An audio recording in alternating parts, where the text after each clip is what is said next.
Bonjour à tous, bonjour à toutes. Bienvenue dans ce webinaire intitulé Onboarding et si on accueillait vraiment les gens. J'ai la chance d'être accompagnée par trois guests qui vont pouvoir pendant 30 minutes échanger et faire nous expliquer, nous raconter, nous échanger avec nous sur cette thématique intéressante. Onboarding, bienvenue. Je vois que vous êtes en train de tous arriver. Bienvenue à tous. Alors, onboarding, et on démarre puisqu'on a beaucoup de choses à vous dire. L'onboarding, qu'est-ce que ça veut dire? C'est quoi l'onboarding? Ça veut dire littéralement en traduction intégration. Donc, c'est le fait d'accueillir les nouveaux collaborateurs au sein de notre entreprise. On a une phrase qu'on aime beaucoup chez Seven qui est « on n'a qu'une fois l'occasion de faire une première bonne impression ». On n'a qu'une seule fois l'occasion de faire une première bonne impression. Et donc, est-ce qu'ils vont réussir à faire une première bonne impression auprès de vous aujourd'hui? C'est le défi que j'ai demandé aux trois invités.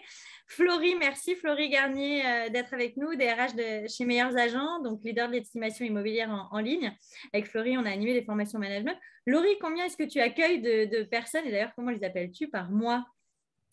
Enchantée d'être avec vous aujourd'hui. Alors, on n'a pas de nom particulier. On les appelle nos nouveaux ou nos nouvellement intégrés. Enfin, voilà, c'est assez classique. Et donc, ces dernières années, on a accueilli jusqu'à une centaine de collaborateurs par an. Et donc, on va dire une douzaine par mois. Une dizaine par mois, 10, 12. Parfait. Damien Régnier est aussi avec nous, Head of Sales. Il représente les ventes aujourd'hui chez Ogo, une solution qui challenge et optimise les contrats d'assurance santé des entreprises françaises. Avec Damien, on anime également des formations de management et de sales. Damien, toi, tu accueilles combien de personnes par mois et comment tu les appelles? Oui, bonjour à toutes et tous. Nous aussi, on n'a pas de nom. On les appelle nos nouveaux. Je vais copier Florie. Et on accueille une dizaine de personnes par mois, une session d'intégration par mois pour créer une logique de promotion et de team spirit aussi, c'est important. Et puis, comme j'aime à le dire, notre univers, il n'est pas compliqué, mais il n'est pas simple. Donc, forcément, on crée ces promotions pour qu'ils puissent aussi se challenger. Et deuxième objectif aussi, et je fais très court parce qu'on veut aller très vite, on est très ambitieux chez Ogo. Donc, et c'est un petit peu pour la suite, on ne monopolise qu'une fois nos intégrateurs. Ah, génial, mais tu vas nous raconter ça dans quelques instants. Avec nous aussi, on a Jessica Clouel-Burel. Jessica, elle est Talent Management and Engagement Director. C'est aussi l'ancienne DRH France de Big Mama, les fameux restaurants italiens. Vous les connaissez forcément, Popolare, Felicita, Mama Primi, et je ne vais pas vous faire la liste de tous ces restaurants. Jessica, on travaille sur un certain nombre de formations et on t'a également accompagné sur le programme d'onboarding des collaborateurs. Toi, comment tu les appelles et combien tu accueilles de personnes par mois chez Big Mama? Alors, bonjour à toutes et à tous. Je suis ravie, aux côtés de Mathilde, Florie et Damien, de parler de ce sujet qui est passionnant. Alors, nous, c'est original parce que vu qu'on a notre connotation italienne, on appelle nos nouveaux arrivants les nuovo arrivato. C'est comme ça qu'on les appelle en interne. Et nous, alors moi, c'est plutôt par mois que j'accueille une centaine de personnes. Évidemment, parce qu'on a 12 restaurants en France, on en a 2 au UK et 2 en Espagne. Donc, évidemment, voilà les proportions. Et je suis dans l'hospitality. Donc, j'ai aussi un vrai enjeu de turnover et de garder les équipes, d'où l'importance de bien les accueillir parce qu'on n'a qu'une fois l'occasion de faire une bonne impression. Magnifique. Pendant la préparation de ce webinaire, vous m'avez vraiment soulevé 3 périodes, tous les 3. Le pré-onboarding, donc avant l'arrivée, le jour J, et puis les premiers jours, les premières semaines. Et donc, on va en parler maintenant. Concrètement, vous intervenez quand vous voulez. Ça dure 30 minutes, puis 15 minutes de questions-réponses. Et vous qui nous suivez, pareil, n'hésitez pas à poser directement les questions dans le chat. On y répondra avec grand plaisir. Le pré-onboarding, l'avant-arrivée chez Seven, on est convaincu que l'onboarding ne commence pas le jour J, pas le jour de l'arrivée, mais bien avant. Florie, j'ai beaucoup aimé cette notion d'attente juste avant et parfois 3 mois. Qu'est-ce qu'on fait pendant ces 3 mois? Est-ce que tu peux nous raconter?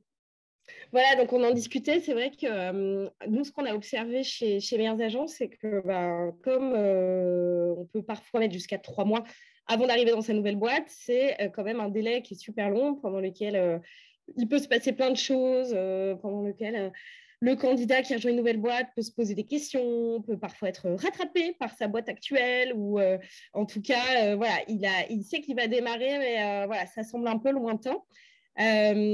Donc, ce qu'on a mis en place, c'est un certain nombre de choses pour leur donner envie, en fait, de garder contact avec la boîte. Alors, une des premières choses, c'est on leur envoie un petit cadeau. Un petit cadeau un peu intello, puisqu'on envoie un bouquin qu'on veut inspirant. Donc, c'est-à-dire que chaque manager, on va solliciter les managers et on va envoyer pour eux un bouquin voilà, pour faire connaître la boîte. Donc ça, je souris parce que c'est un bouquin qu'on a beaucoup envoyé à nos salariés. La stratégie du dauphin, c'est un livre dont parlait énormément le cofondateur, un des cofondateurs de Meilleurs Agents, qui était le CEO de la boîte et qui, du coup, l'a énormément utilisé pour essayer de faire prendre notre culture et le fait qu'on fonctionne comme des dauphins. Peut-être que j'y reviendrai tout à l'heure quand on parlera de comment on diffuse la culture lors de l'onboarding. Mais en tout cas, voilà, c'est le genre de petite attention qui fait énormément plaisir. Alors, on n'envoie pas que celui-là, on sollicite à chaque fois le manager pour savoir. Et puis surtout, on essaie de garder le contact, c'est-à-dire qu'on organise des verres ou des déjeuners avec l'équipe, où on invite le manager, parce qu'on essaie de favoriser quand même l'autonomie du manager, dont la gestion des futurs onboardés. Donc voilà, prise de contact, on les invite à nos événements, parce qu'en général, sur 3 mois, il se peut qu'il y ait un apéro de boîte ou carrément une de nos fêtes biannuelles. Pour leur donner en tout cas envie de rejoindre la boîte en disant ok, j'ai rencontré mes collègues, j'ai hâte de les rejoindre et voilà, j'ai eu un aperçu de l'ambiance un petit peu de l'entreprise et donc ça me donne envie de venir. Effectivement, c'est très rassurant. C'est très rassurant. Et donc, briser le silence et tes tips, déjeuner, repas, apéro, envoyer un livre, envoyer un cadeau, envoyer quelque chose, envoyer un welcome book. Canon. Exactement. Et déjà aussi, avant l'arrivée, il y a le côté quand même, voilà, je sais ce qui va se passer pour mon premier jour, j'ai rendez-vous à telle heure, je sais mon programme de mon premier jour, je sais qui je dois appeler, j'ai pu envoyer mes papiers, donc je sais que mon contrat sera prêt, ce genre de choses qui sont quand même importantes. Alors, en parlant de papier, c'est une parfaite transition. Jessica, on a mis en place, et je vais le partager, un kit pour les nouveaux, un kit avant qu'ils arrivent, parce que, effectivement, la particularité de Big Mama, c'est que la majorité des personnes sont italiens. Oui, exactement. Alors, déjà, nous, juste pour recontextualiser, ce qui est très important, c'est que la plupart de nos salariés sont italiens. Et on va les recruter en Italie. Donc, nous, on a une responsabilité qui est encore plus forte, j'ai envie de dire, que ceux que je vais chercher pour le bureau, plutôt à Paris ou dans plein d'autres villes. C'est qu'on les fait venir pour un job, mais aussi pour une aventure humaine, parce que en fait, on les fait déménager.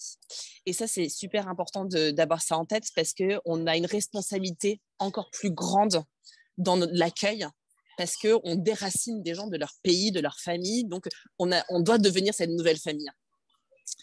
Deuxièmement, quand les gens arrivent chez nous, on leur donne une mission dans les restaurants qui est hyper forte, qui est de faire passer le meilleur moment de la journée aux clients qui rentrent dans nos restaurants. Alors, comment vous pouvez demander à quelqu'un d'accueillir des gens sans vous-même les accueillir bien eux? Donc, nous, ça, c'est vraiment notre credo chez Big Mama, c'est que c'est nos clients internes. Nos nouveaux arrivants, c'est nos clients internes. Et pour leur donner envie de bien accueillir nos clients, il faut bien les accueillir. Donc, évidemment, on met en place un welcome book. Donc, on a eu la chance de faire ça avec Seven et Mathilde. Et le but, c'est vraiment de leur expliquer où est-ce qu'ils arrivent. Qu'est-ce que c'est Big Mama? Combien on est? Qui on est? Quels sont les parcours chez nous, quel est le coût de la vie à Paris, où est-ce qu'on peut habiter. Donc, on donne accès à ce welcome book. Ouais. Là, ce qui est super intéressant, tout ce que tu dis, c'est qu'effectivement, vous l'avez scindé avec la partie en Italie, qui est la partie les quelques semaines avant, en France, qui est le jour J et les semaines qui arrivent, et puis les cours de français qui sont au milieu. Et du coup, quand on clique, on prend un exemple, tout simple, mais pour que les gens comprennent, le welcome book, avant, ce que tu dis, les chouchouter, les guider, ben voilà, on a toute une partie d'administratif, on a le mot d'accueil avec toujours ses valeurs, présentation des restaurants, l'hygiène. Et donc, il faut comprendre que tout ça, c'est effectivement le fait de les réenraciner, je ne sais pas si ça se dit, mais en bien tout cas, sûr, les réancrer en tout cas. Non, mais c'est une responsabilité qu'on a, parce que tout le but de Big Mama, c'est vous pousser la porte du restaurant, vous sentez en Italie. Pour ça, ça marche mieux avec des Italiens. Mais du coup, nous, on a une responsabilité aussi d'acculturation. Nous, à la fois, on ne veut pas les transformer parce que ce qu'on a cherché chez nous, c'est l'authenticité, ça fait partie de nos valeurs et c'est ça qu'on recherche. Mais par contre, on a une responsabilité de leur donner des clés de comment ça se passe dans notre pays. Là, je vous parle de la France, mais il y a la même chose en Angleterre et en Espagne, et de les guider. Parce qu'il va falloir qu'ils trouvent un logement, parce qu'il va falloir qu'ils se refassent une famille. Et ça, c'est hyper important d'être là. Parce que si on n'est pas là à ce moment-là, ils vont repartir. Ouais, c'est ça. Donc, un point d'entrée dans les tips, c'est un point d'entrée dans plusieurs langues. Là, c'est ton cas, avec des tips ultra concrets. Comment on fait une carte vitale, comment une fiche de paye, ça fonctionne, comment ceci, comment cela. Ouais. Ouais, il y a un point d'entrée, du coup, avec le Welcome Book qui est un peu toutes les explications. Et bien sûr, après, il faut humaniser cette relation-là. Et je pense qu'on va en reparler après. On a créé des ambassadeurs par restaurant qui s'occupent d'accueillir les nouveaux arrivants. Absolument. Absolument, on va en parler juste après, c'est parfait. Damien m'a fait sourire parce que Damien, est-ce que tu peux me raconter pourquoi tu m'as fait sourire puisqu'on parle du pré-onboarding? Ouais. En fait, on est dans le pré-onboarding et en fait, nous, chez Ogo, on se rend compte du produit qu'on va commercialiser en tant que sales pendant cette fameuse phase de pré-onboarding. Si je vous partage mon écran, en fait, pour faire un contrat de travail, il faut envoyer des documents. Et puis, avant son arrivée aussi dans l'entreprise, il faut s'affilier à la mutuelle. Et en fait, donc, on parle de toutes ces choses-là lors de notre processus de recrutement, qu'on a une plateforme sympa, dynamique, ultra collaboratrice et lisible pour les DRH et les salariés. Et en fait, on s'en rend compte encore plus pendant notre parcours d'affiliation. Donc moi, je suis arrivé chez Ogo il y a 3 mois pour relever les challenges qui nous attendent sur cette année 2022-2023. Et pour moi, c'est tout frais en fait.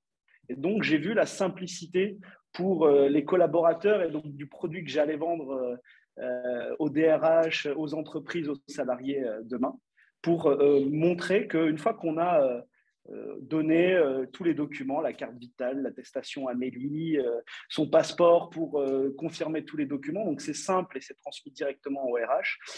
Si on se base sur la mutuelle, des choses qui, pour moi, étaient totalement abstraites avant d'intégrer Ogo, à savoir à quel niveau de remboursement j'ai, là, je me suis rendu compte que, vous voyez, bien souvent, dans tous les contrats, c'est 200% de la BR, de base de remboursement, PMSS, toutes ces choses-là. Et là, nous, on l'a traduit en euros. Et donc, très simplement, on voit que si demain, j'ai des soins dentaires à faire, je suis pris en charge par ma mutuelle à 58 €, que le coût de moyen, il est à 50 €. Enfin, voilà. Donc, on se rend très vite compte en fait, ce qui est intéressant de l'impact qu'on va avoir demain. Ce qui est super intéressant là, c'est que comme ils sont obligés de s'affilier à la mutuelle, quand ils sont nouveaux, ils passent par le process, ils passent par la plateforme. Et donc, Exactement. pour la petite anecdote, parce que je l'ai aimé, je trouve ça toujours intéressant, mais courte, c'est le fait de dire que toi, tu as tellement trouvé ça intéressant que tu as réussi à le pitcher assez rapidement, je crois, à un ami. Ouais, j'ai pas de mérite, c'est un ami, c'est de la famille, mais c'est vrai que je lui ai dit que j'allais intégrer Ogo, qu'on optimisait, challengeait les contrats de mutuelle et assez simplement, j'ai été capable de le pitcher. J'ai été accompagné d'un sales pendant ma phase de pré-onboarding. J'étais encore dans mon ancien travail et j'ai mis en place un premier contrat dans la boîte de mon cousin. Il a réussi donc à faire son premier deal avant même son jour J. Ça m'a fait sourire. C'est un petit clin d'œil.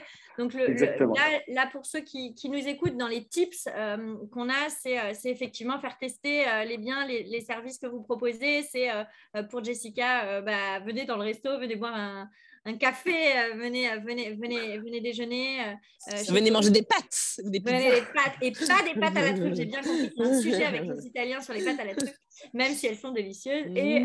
Et donc, Florie, pareil, au niveau d'une recherche de location, d'achat dans son quartier sur la plateforme de Meilleurs Agents, qui est aussi extrêmement fluide, extrêmement agréable quand on recherche. On arrive au jour J. Et le jour J, alors là, c'est le moment où vraiment les gens sont le plus réceptifs. Pour ceux qui connaissent les outils Sevens, dans la courbe de l'attention, on est tout en haut. Et du coup, c'est le moment où ce serait dommage de louper une telle rencontre. Et du coup, on a a tous constaté que c'était le moment de transmettre les valeurs. Pardon, Florie, tu m'as parlé de culture tout à l'heure, culture de l'entreprise avec la stratégie du dauphin. Est-ce que tu veux nous la raconter parce que c'est aussi très parlant? Oui, alors, bon, nous déjà, sur le premier jour, bon, une anecdote que j'avais dans une boîte il y a déjà fort longtemps, que je t'avais raconté quand on préparait un petit peu ce webinaire, c'est le côté un peu catastrophique que peut avoir voilà, un accueil compliqué. Le premier jour, la première impression qu'on donne, on en parlait.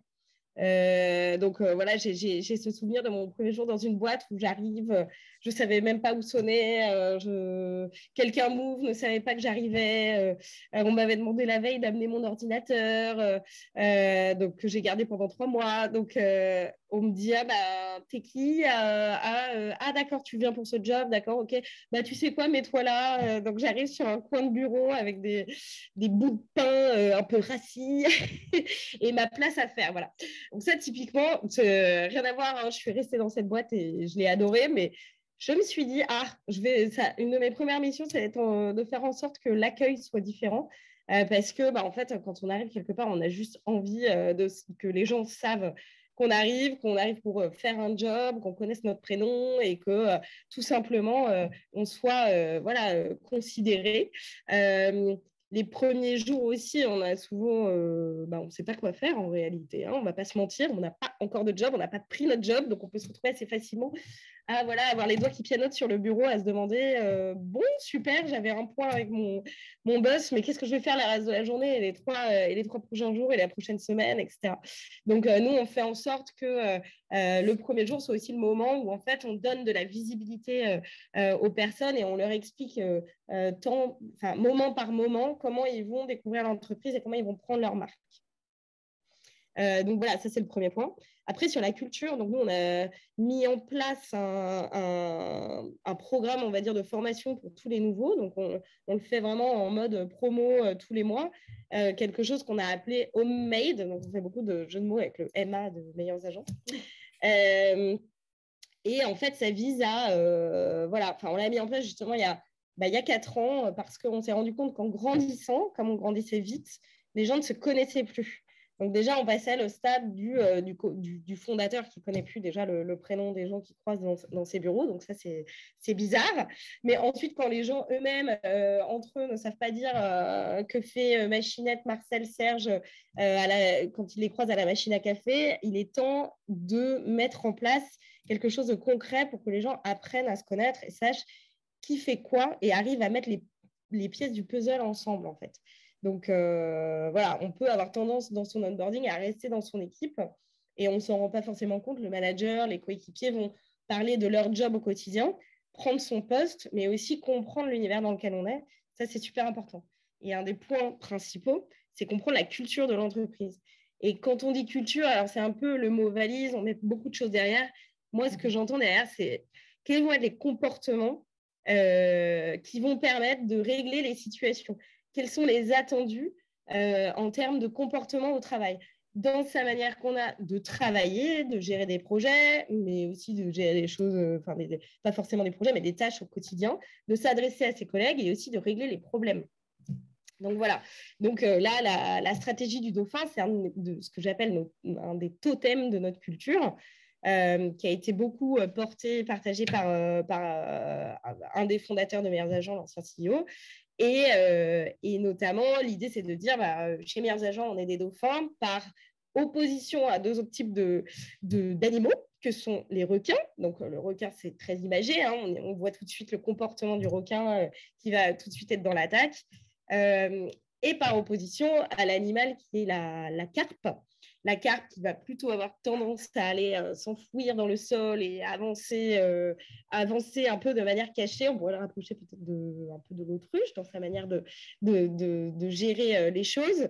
Et donc, les dauphins, à côté, pareil, c'est très imagé, tout le monde connaît le dauphin, qui avance en bande organisée, si j'ose dire, et qui, du coup, va pouvoir affronter des animaux tels que le requin parce qu'ils savent s'organiser, qu'ils ont programmé la manière dont ils travaillent ensemble et donc vont vraiment avoir cette logique d'équipe et de cohésion forte. Donc ça, typiquement, par voilà, ces images, on arrive à aussi faire des parallèles dans ce qui est attendu en manière de comportement dans l'entreprise.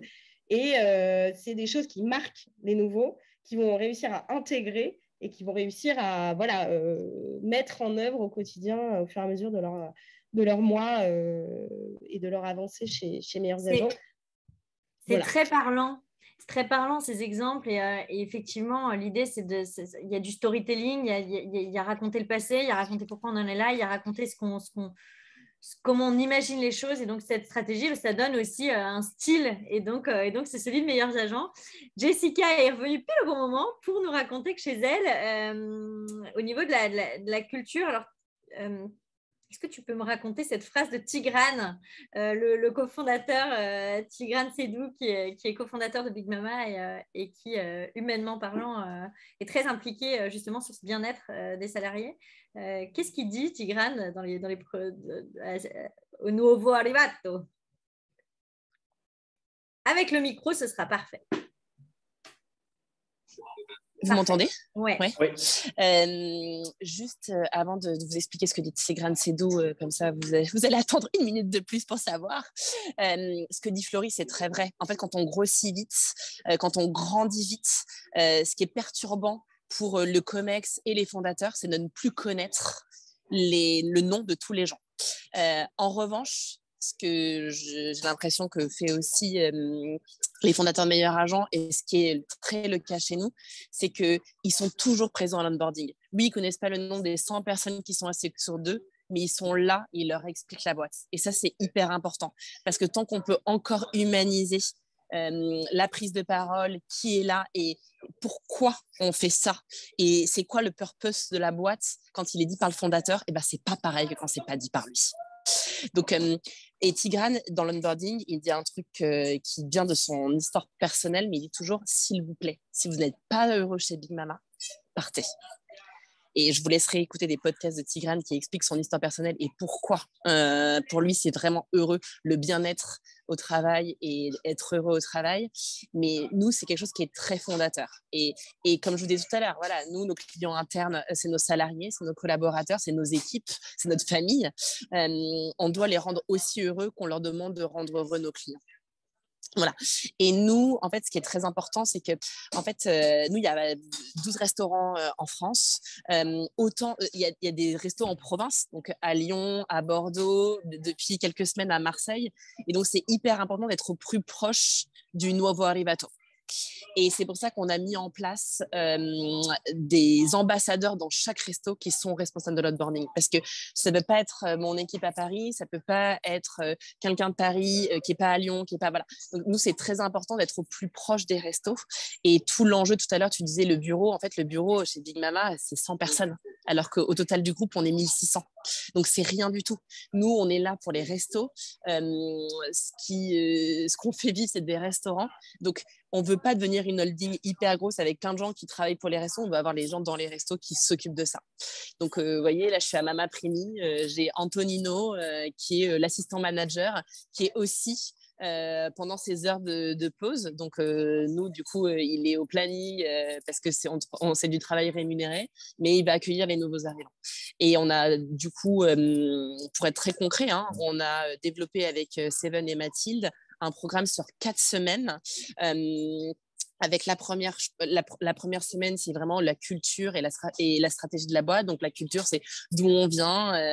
Pour la petite anecdote, au départ, Tigran et Victor, ils avaient voulu ouvrir des crêperies. Donc, comment on est arrivé de la crêperie au diplôme de crêpier au restaurant italien. Donc, ça, on leur explique parce que ça en dit long aussi sur qui ils sont, qui on est. Ensuite, il y a toute une partie RH. Donc, ça, c'est plutôt la deuxième semaine parce que, comme je vous disais, c'est des gens qui sont souvent pas de notre pays, qui sont pas là déjà. Donc, il faut qu'on leur explique tout ce qu'on écrit dans le welcome book. Mais vous savez, l'administration française, à quel point c'est compliqué. Donc, c'est s'asseoir avec eux et leur dire, voilà, une carte vitale, c'est ça. Faut faire le dossier, on va le faire ensemble. La mutuelle, donc nous, c'est Alan. Donc, regarde, faut que tu télécharges l'application. Voilà, des trucs vraiment basiques, mais qui sont importants chez nous. Et ensuite, c'est des formations métiers. Des formations métiers. Donc, nous, on a 3 métiers phares chez Big Mama, la salle, la cuisine et le bar. Et là, du coup, il y a 2 semaines qui sont vraiment focus sur ça, avec des experts métiers. Donc, pour la salle, on a une formation sur le service. Donc, notre nouveau directeur général, qui est l'ancien directeur des opérations, qui a une carrière, qui est arrivé serveur chez Big Mama et qui est aujourd'hui directeur général de tout Big Mama, il a mis en place les 5 steps du service. Donc ça, je pourrais le partager avec vous un peu plus tard, mais c'est quelque chose qui est très important et qu'on diffuse, qu'on infuse dès l'arrivée des gens. En cuisine, il y a des techniques. La cuisine chez Big Mama, il y a des codes, des rites. Donc, on leur apprend ça. Et pour le bar, on a une carte de cocktails qu'on peut faire évoluer parce que nous, on est très sur l'humain. Et s'il y en a un qui arrive et qui dit moi, je voudrais faire ce cocktail-là, ils veulent le développer, mais il y a déjà une carte établie et il va apprendre à faire ces cocktails-là. À l'issue de tout ça, il y a ce qu'on appelle chez nous le Big Day. Donc, c'est une journée tous ensemble, tous les nouveaux arrivants, la promo. Et ça, c'est hyper important, l'esprit de promo. Florie Damien le disait tout à l'heure, mais voilà, il y a un sentiment d'appartenance. Moi, j'ai ma promo quand je suis arrivée chez Big Mama et c'est aujourd'hui des gens aussi que j'appelle quand j'en ai besoin. Et du coup, cette promo, elle va être animée autour d'une journée avec Tigrane qui est présent à Paris et qui va raconter l'histoire. On va faire venir des gens qui ont des parcours incroyables chez nous pour montrer aussi les évolutions qui sont possibles chez nous. Parce qu'on dit toujours que chez nous, on ne vient pas pour un job, mais pour un parcours, en fait, pour vraiment une carrière, en tout cas un parcours de formation. Et on explique tout ça et on fait vite tout ça. Et puis après, on a beaucoup aussi de moments de fun et de team building parce que c'est ensemble qu'on va construire cette aventure Big Mama.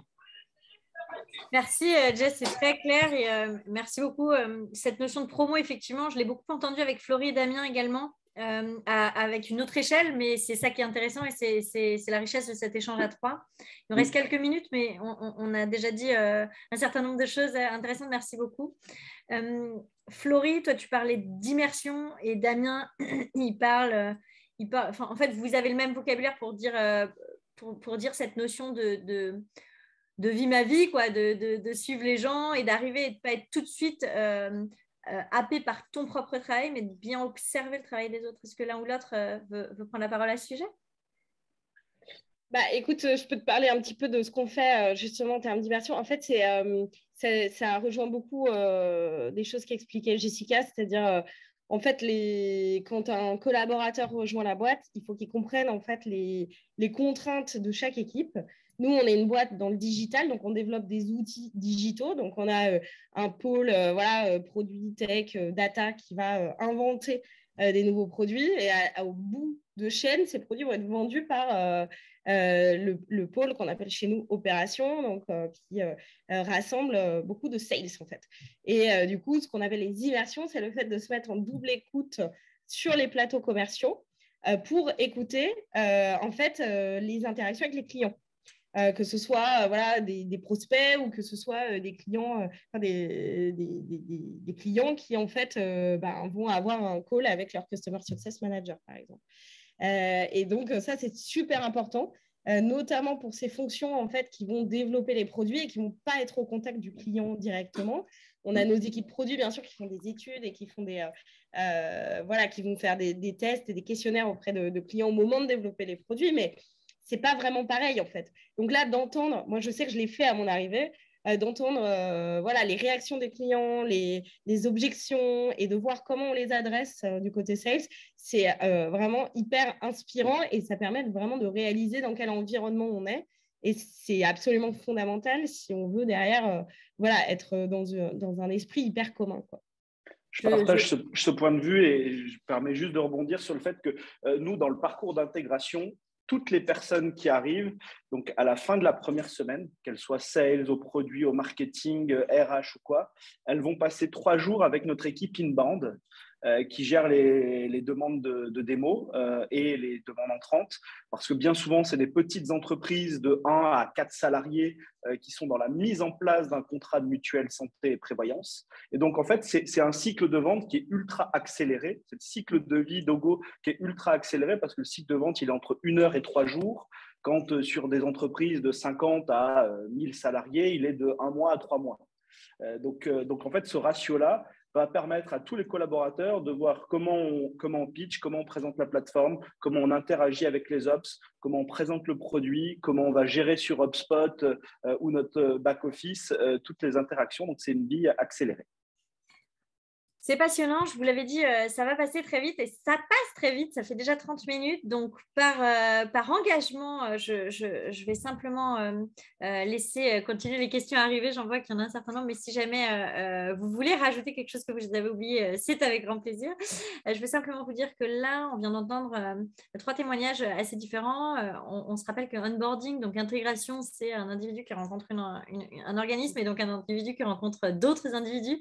C'est une excellente occasion de se montrer sous son meilleur jour et en restant authentique. Et j'insiste sur meilleur jour et authentique parce que meilleur jour, on peut avoir tendance à être quelqu'un d'autre. En réalité, ça ne sert à rien. Donc, je garde cette notion authentique qui est propre à chacune des entreprises. J'ai commencé en vous disant on n'a qu'une fois l'occasion de faire une première bonne impression, donc j'en profite, mais si vous avez aimé ce que vous venez d'entendre avec des entreprises très différentes, Ogo, Meilleurs Agents et Big Mama, sachez qu'ils recrutent, ce sont des entreprises qui recrutent, chez Seven aussi, donc surtout, n'hésitez pas à rentrer en contact avec nous 4 pour poursuivre les échanges, et en tout cas avec grand plaisir, parce que c'est essentiel, si ça vous a donné envie de nous rejoindre, eh bien, on aura tout gagné. Qui vous recherchez, d'ailleurs, c'est une des questions qu'on a reçues, vous recrutez quel type de profil? Et donc, je vous lance directement la question. Allez-y, mesdames. Je vous laisse la primeur de répondre. Très moderne, woman first. Alors, chez Big Mama, on recrute des profils à la fois pour les restaurants, donc pour nos trattorias. Du coup, on recrute en cuisine, en salle et en bar, de runners, donc c'est serveurs, commis et barman. Et on recrute aussi... alors nous, on a une valeur de méritocratie et du coup, on essaye de prendre les gens au premier niveau et de les faire grandir avec nous. Mais évidemment, parfois, on a aussi du 109. Donc, on recherche des chefs de rang, des assistants managers, des directeurs. Donc, voilà, ça c'est pour la partie en salle. Ensuite, bien sûr, des chefs, des sous-chefs, des commis, des chefs de partie. Et pour le bar, des chefs barman. Voilà. Donc, une multitude de profils pour les restaurants. Et on a aussi une activité, on a parlé beaucoup de Big Mama, mais Napoli Gang, qui est notre marque de livraison. Donc là aussi, c'est à peu près les mêmes profils. On recherche des pizzaiolos, on recherche des fornaios. C'est le monsieur ou la dame qui met la pâte dans le four et qui la sort du four. Voilà, des conditorés, c'est les gens qui mettent les toppings sur les pizzas. Et pour le bureau, alors sur les profils bureau, on poste beaucoup sur LinkedIn ou sur JobVite nos offres, mais ça va de directeurs généraux à des profils digitaux pour la partie Napoli Gang, des RH, enfin voilà, une multitude de profils. Magnifique. Alors, en rapide, Damien et Florie également, si vous avez envie, c'est pas obligatoire. Nous, pardon. Vas-y, Florie, je t'en prie. Non, nous, on cherche des profils dans les métiers du produit et de la tech. Donc, toutes nos offres sont en ligne. Également, beaucoup de commerciaux sur des métiers voilà, de prospection, ce qu'on appelle la conquête, et également tout ce qui touche au suivi des clients. Canon. Et je vais faire très court parce que nous, notre ambition, c'est de faire x3 cette année, donc hyper croissance, donc on recrute à tous les niveaux. que ce soit tech, marketing, on se structure, on cherche une DRH et on cherche… Bien sûr, tu en as deux. Et on cherche des sales. Voilà. Chez Seven aussi, on cherche des sales, donc les business développeurs, on cherche aussi des devs. Donc voilà, toutes les annonces ne sont absolument pas en ligne, mais sur Welcome to the Jungle. Et puis, si ça ne correspond pas du tout, postulez, foncez, on sera ravis. J'ai reçu un certain nombre de commentaires. Il y a Christian qui nous dit petite anecdote sur la carpe. Il est dit qu'une carpe qui arriverait à grimper une cascade devient un dragon. Voilà. Florie, je suis ravie de cette intervention, elle me fait sourire. Bon à savoir. J'ai aussi une question pour Jessica qui dit comment est-ce que vous faites pour la communauté d'ambassadeurs pour les chouchouter? C'est le terme chouchouter qui m'a fait sourire. C'est une vraie question. D'ailleurs, j'ai challengé beaucoup Mathilde et Raoul dans mon équipe qui est en charge de l'onboarding et qui est un ancien directeur. Ça, j'y crois aussi beaucoup que les rôles d'onboarding doivent être pris par des gens déjà en interne et qui ont déjà vécu des choses en interne. Ça aide beaucoup, beaucoup, beaucoup sur toutes ces problématiques-là. Donc, la question était comment on les chouchoute. On essaye de créer une communauté. Donc ça, c'est vraiment moi, c'est hyper important de les mettre ensemble dans une salle. Raoul, qui est dans mon équipe en charge de l'onboarding, c'était l'ancien directeur du restaurant Popolare. Il les connaît tous. Et ça aide beaucoup. Donc, il y a à la fois une partie physique, donc il faut se voir, il faut qu'on échange, il faut qu'on se dise qu'est-ce qui ne va pas, ce qu'on améliore. Je peux vous dire qu'avec Mathilde, on a déjà essuyé 10 de façon différente devant l'onboarding. On le fait évoluer à chaque fois. On n'a pas créé un programme, il est pareil depuis le début, pas du tout. Ça Serait trop simple. Et si c'était aussi simple l'onboarding, on ne s'en parlerait pas aujourd'hui. Et du coup, il y a aussi de l'animation, j'ai envie de vous dire, virtuelle. Donc, on a un organe de communication qui s'appelle Workplace, qui est un peu un Facebook interne, où on se parle entre nous, on se donne les difficultés, les petites victoires. Tous les vendredis, on se donne notre petite victoire. Voilà, ça nous permet de nous rebooster sur ce sujet. Et après, on a aussi des tableaux de suivi, des KPIs. Enfin, on ne fait pas tout ça aussi que pour le plaisir d'accueillir des gens. On le fait aussi parce que vous connaissez la restauration, il y a un vrai enjeu de turnover. Et du coup, derrière, on a des KPIs très clairs. Et Raoul et moi, quand on perd des gens en période d'essai, on se dit que c'est notre responsabilité, qu'on a raté quelque chose. Sinon, il y a une autre question, merci. Je sais qu'il y a une autre question sur la notion d'immersion. Combien de temps durent ces sessions d'immersion? Donc là, c'est une bonne question. Donc j'imagine que ça fait écho à la notion d'observation dans les autres services. Florie, comment ça se passe chez Meilleurs Agents? On observe combien de temps? Une journée? 2 jours? Ouais, alors on a beaucoup fait évoluer les choses et d'ailleurs c'est aussi un point important, hein, c'est que l'onboarding, ça doit être quelque chose qui est hyper vivant. Il n'y a rien de pire en fait qu'un onboarding qui est plus adapté à sa boîte. Comme on est plutôt dans des environnements dynamiques tous les trois, je pense que c'est pareil pour mes collègues, c'est-à-dire qu'on doit tout le temps re-questionner la validité de ce qu'on montre, de ce qu'on présente, est-ce que c'est toujours pertinent? Et donc, typiquement, l'immersion, c'est quelque chose qu'on a fait énormément évoluer au fil du temps. Et donc, concrètement, aujourd'hui, ça représente 3 heures sur des plateaux pour des commerciaux, pour des personnes qui ne sont pas des équipes commerciales, justement. Et puis, après, parfois, on adapte selon les métiers. Ce n'est pas du tout rigide. Donc, typiquement, je ne sais pas, par exemple, si demain, on aurait un directeur produit qui arriverait, on estimerait qu'il faut qu'il passe plus de temps sur les plateaux. Et donc, 3 heures, ce n'est pas suffisant parce qu'il faut qu'il rencontre vraiment l'ensemble des équipes commerciales. Ouais. Moi, je vais parler pour les sales, l'immersion. Donc, vous l'avez entendu, c'est 3 jours avec l'équipe inbound. Et après, ce qu'on veut, c'est qu'ils aillent s'immerger, mais au contact des prospects. Et donc, assez rapidement, dans leur parcours, la première semaine, ils travaillent leur elevator pitch. Ils ont, c'est ce que disait tout à l'heure aussi Jessica, 1 heure avec les founders pour partager la mission et la vision. Et donc, dès le début de la semaine 2, on leur donne des listes où ils vont appeler des prospects pour travailler leurs contacts auprès d'entreprises, quoi. Et donc là, ils sont en immersion totale. Tu m'as effectivement partagé, vous utilisez un outil qui s'appelle Confluence et sur lequel il y a une liste très claire pour actions à faire et notamment d'objectifs à remplir pour le premier mois. Et ça, j'ai trouvé ça très intéressant. Pourquoi ? Ben voilà, merci de le partager.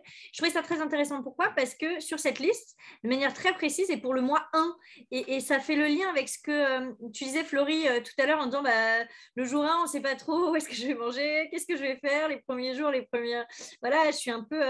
Je suis là, mais je ne suis pas complètement intégrée encore et je ne sais pas vraiment où me positionner physiquement et dans la façon de travailler. Du coup, mais chez vous, Hugo, vous avez réglé ce sujet. En tout cas, vous avez traité ce sujet avec cet outil Confluence. Oui, avec cet outil Confluence, en fait, tout le savoir est formalisé sur Hugo. Donc, ce que vous voyez sur cette première page, c'est arriver chez Hugo. Donc, forcément, le nouveau candidat voit tout un tas d'informations sur l'entreprise. Et notre mission, vous rendre le contrôle sur les fruits de votre travail, les objectifs de l'année, ce qu'on doit faire, l'organigramme donc de l'équipe Sales, de l'équipe Ops, enfin voilà, bref, tout l'organigramme. Est-ce que tu peux nous montrer Est-ce que tu peux nous montrer la liste précise de ce qu'il faut faire au premier mois ? Eh ben, j'y venais. Ça, c'est la deuxième partie, donc en fait, qui est honneur lors de l'accueil d'un nouveau, par exemple, sales. Donc ça, c'est ce que doit planifier en amont le manager. Et ça, c'est sur la semaine 1, le mois 1, des objectifs très clairs que doit atteindre le collaborateur. Au moins, on sait que l'arrivée dans une nouvelle entreprise, c'est toujours stressant. On quitte sa zone de confort, on sait ce qu'on perd, mais on ne sait pas ce qu'on gagne. Donc, on veut apporter de la clarté, de la lisibilité, ce qui est un peu notre leitmotiv chez Hugo au sein des entreprises, leur apporter de la clarté, de la lisibilité sur les fruits de leur travail. On veut donner la même chose pour les collaborateurs. Donc là, il sait précisément son attendu. Parfait. C'est très clair. Non, excuse-moi Mathilde, et dernier point, parce que vous l'avez toutes dit, mesdames, c'est que l'onboarding, il est mouvant, il doit évoluer. Et donc, à la fin, vous voyez que chaque collaborateur nous fait un rapport d'étonnement sur les points positifs et sur ce qu'on peut améliorer. Et donc, c'est une des missions du manager de prendre ces feedbacks et finalement de faire évoluer l'onboarding, puisque je dis souvent qu'on n'a pas le monopole des bonnes idées.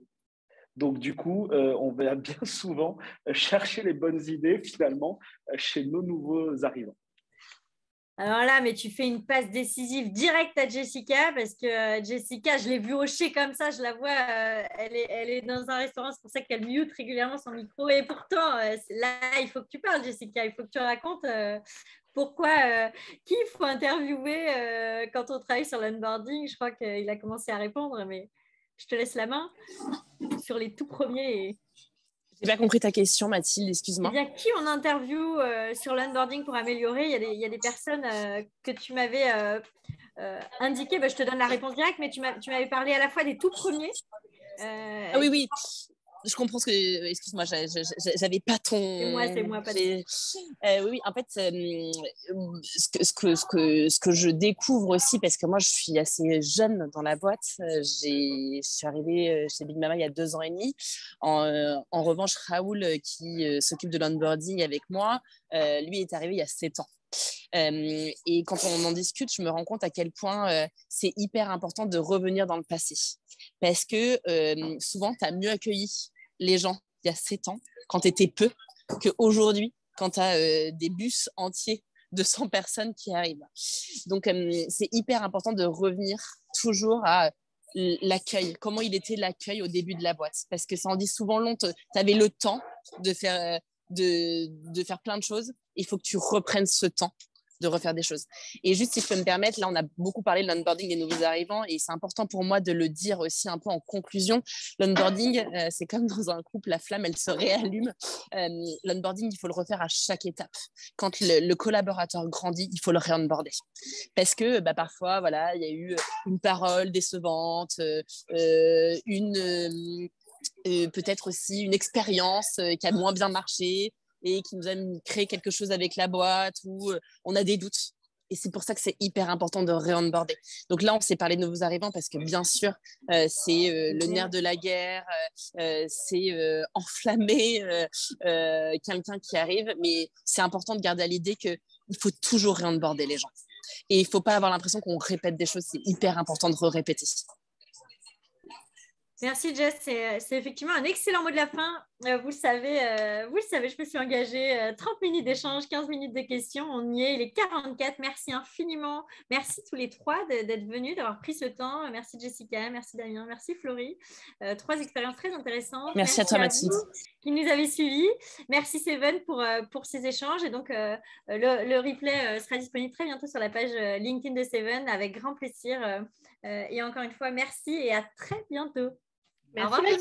Bonne journée. Merci à tous.